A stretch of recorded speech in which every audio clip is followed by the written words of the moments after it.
Hey folks, Jim Thomas here, Fitness Management and Consulting. I appreciate you being here at the channel today. And if you've not yet done so, please hit that subscribe button. I appreciate it. And if you find the information that I provide beneficial, please hit that like button as well.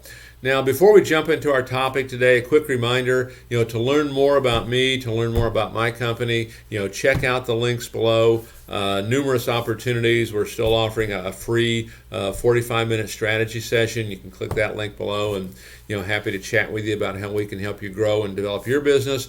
And also, we've just launched our all-new gym management playbook. And the gym management playbook, who we set that up for, this is for folks that are thinking about getting into the industry. We're brand new to the industry. Maybe we're in it, we're struggling, we've been in a slump. The whole playbook, it's really set up to help you shorten the learning curve from a sales management perspective and selling perspective, to help you shorten the learning curve and help you maximize bottom line profitability. So if that defines you, if you're new to this, you're struggling, you're trying to learn more, check out that link on the gym management playbook to help you shorten that learning curve. And then number two, check out our funding link before. I know there's a lot of interest right now in opening new facilities. If this is you and you're looking to open a new facility, you're going to need funding for it. Check out that link. If you're in operation right now, you need money for improvements, you want to expand your staff, you want to add marketing, click that link for additional potential funding, and you can get up to $250,000 in funding with no collateral required. So with that said, let's jump into our topic here today. 3 secrets to high-performing gym salespeople. 3 secrets to high-performing gym salespeople. And this is what I see in talking and interacting with people that are really great at this. And so number one, they know that top sales performance is more about math than it is emotion. They always do the math. The top people always do the math. Okay? If I want to do 5 sales today, how many people do I need to talk to? How many people need to show up? How many appointments do I need to have? How many people do I need to contact? How many outbound calls do I need to make? How many leads do I need to bring in every day? The top people realize this is not about emotion, it's about math. Do the math and look at your situation. How many sales do you want to make today? What's that number? Okay, whatever that number is fine for now. We want to keep bringing it higher, right? But what is that number? Okay, now how many people will I need to talk to? So we need to figure that out, right? How many people do I need to talk to? Well, by virtue of that, how many appointments do I need today to get those number of people to talk to?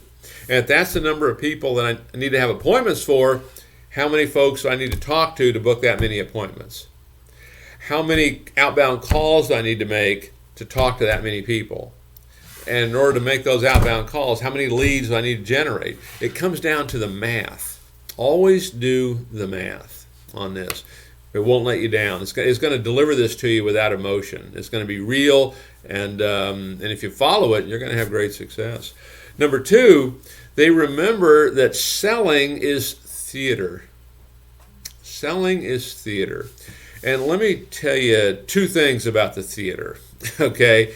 Is one of the things they teach you in the theater is that you memorize your lines. And for us, we memorize our telephone inquiry script. We memorize our sales process. We memorize our price presentation. We memorize our referral presentation. But why do we do it? For the same reason we memorize our lines in the theater, so that we're free to be ourselves. So that we're free to be ourselves. So in terms of, we understand that selling is theater, we want to memorize our lines so that we're free to be ourselves. Here's the second thing I would talk about the theater and what I see in people that are really great at this, is when that customer comes in, that curtain goes up and we're on stage. And the best people, they deliver this message with the same enthusiasm, the same excitement, like it's the first time they ever did it. Okay? They may have done it 1,000,000 times. But when the curtain goes up, just like in the theater, those actors and actresses have delivered those lines many times, but they're bringing it to you like it's the first time. they ever did it. So top people, they remember that selling is theater. And number 3, the top performing salespeople, they always include the big ask, A-S-K, okay? They always include the big ask. And what I mean by this is when we're taking the customer through, we're talking to somebody, we're gonna, I like to call it check their temperature. They're like minor choice closes leading to the big one. We're gonna, what's the big ask? Well, was that helpful? Was that helpful? Okay, do you understand, what we discussed? What's our next step? Mary, are you ready to get started? Because you're going to have to ask them to buy. Okay, now let me talk about the big ask here.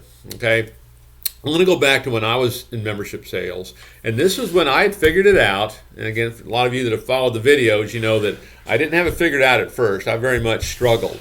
Okay, but then I figured it out. Okay, and I followed that process just like it was laid out. Okay, and I memorized it, so now I'm free to be me. Okay, everything just flowed and was easy. Okay, and as I'm walking the customer back, we're going to sit down and talk membership. As we're getting ready to do that, I'm walking them back, and I simply look at them and I say, Mary, is this something you think you want to get involved in on a regular basis? And, I pretty much ask them to buy right there. And they would usually say, well, how much is it? Or they give me an objection. I mean, they're giving me an objection. They don't even know what it cost. Okay, but I'm asking the big ask. And so what I would put in here, understand that big ask is decent boldness. What I call, decent boldness. That concept of decent boldness. And here's what I mean by this, because we're going to have to ask. But decent, we're friendly, we're courteous, and we're respectful. We're friendly, we're courteous, and respectful. We're decent. But we're also bold, because if we don't ask, the answer is always no. Decent boldness. Okay? So we always have to include the big ask. Okay? Minor choice questions, checking their temperatures, I like to call it, and we have to ask them to buy. As I tell many folks that when they're first trying to understand this, the fish just won't jump in the boat. Okay, we're going to have to ask. Okay, so 3 secrets to high-performing salespeople. Where are you at on that? How do you do on each one of those? Okay, check it out, and maybe you can become, if you're not already, a high-performing salesperson. So, folks, my name is Jim Thomas. My company is Fitness Management and Consulting. Hope you all enjoyed the video today, and we look forward to seeing you all soon.